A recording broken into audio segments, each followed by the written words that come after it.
Live from Fargo and serving you on TV, online, and on the go. This is Valley News Live at 6. The men and women of this department look out for each other. The men and women in this department train each other, and they train each other as well as you're going to find anywhere in this country. At a time when there have been a string of burglaries and break-ins in the city, a new police officer in Moorhead will soon be patrolling the streets. Good evening, everyone, and thanks for joining us. Valley News Team's Cornelius Hawker shows us how Moorhead, like many growing cities in our area, continues to beef up its police force to keep you and your family safe. This is a good place to be a police officer. This is a good place to live.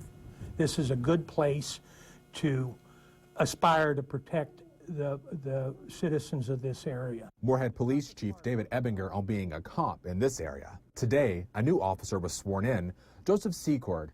He'll be on the streets patrolling in about 4 to 6 months. It's an honor to be here, and I'm really thankful for my family and everybody that showed up, and I'm excited to meet everybody in the community and get to work.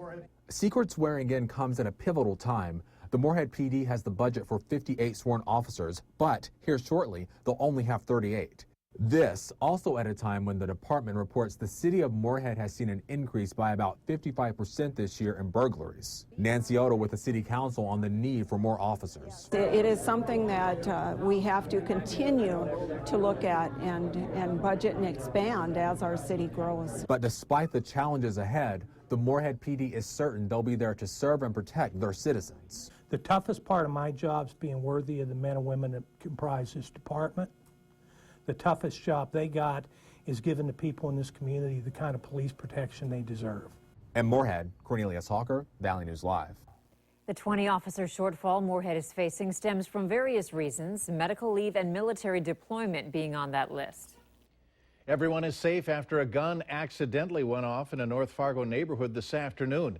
Police say a homeowner in the 3200 block of Longfellow Road had just gotten a new holster and was putting the gun in it when the gun fired. The bullet went through his house and hit a neighbor's home. The man immediately went over to check on the neighbor.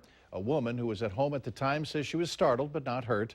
The man will be charged with discharging a firearm within city limits. It was icy and slippery on the roads here in the metro area as we were hit with light snow, but it was out in Lakes Country where it really piled up after last night's storm. And the wind is creating blustery conditions in some parts of the area. Let's go to Chief Meteorologist Hutch Johnson for the latest. Hutch, how's it looking out there? I'll tell you what, we are starting, Andrea, to see a little bit of improvement in weather conditions out to the west. That's the eastern third of North Dakota, but south of here and east of here especially, a lot of snow continues to blow around. Some snowfall reports from across the region, 1 to 3 inches in the FM area where you see these light blue colors tailing down towards Ellendale. That was generally the snowfall amounts there. But south and east of Fargo, we saw some walloping totals, 3 to 5 inches down in the Richland County area, extending into the western half of Otter Tail County. But by the time we get to eastern Otter Tail, eastern Becker, Hubbard County, Beltrami County, and southern Clearwater County, 12 to 15 inches of snow report. The big 15-inch winner out there at Cub Scout Camp near Emmaville with 15 inches of white fluffy snow.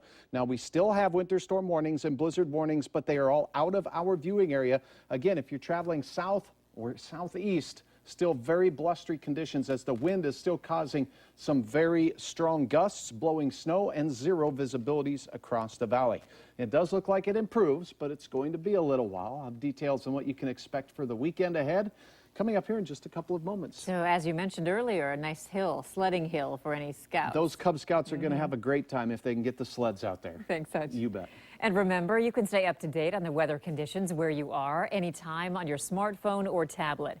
Just download the Storm Team weather app to get the latest weather conditions and even follow the radar live.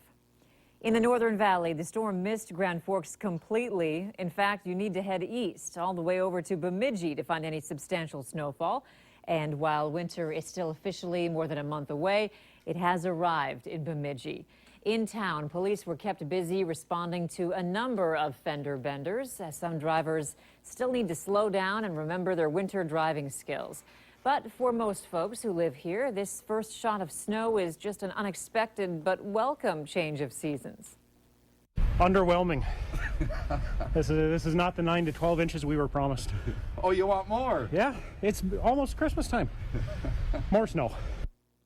The first line of light snowfall in the Northern Valley fell 40 miles east of Grand Forks near Mentor, Minnesota.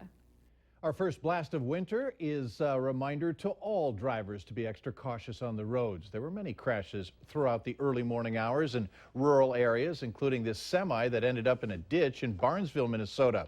State Trooper Jesse Grabo says troopers responded to 6 dozen crashes this morning. Things weren't much better in the FM metro area for morning commuters.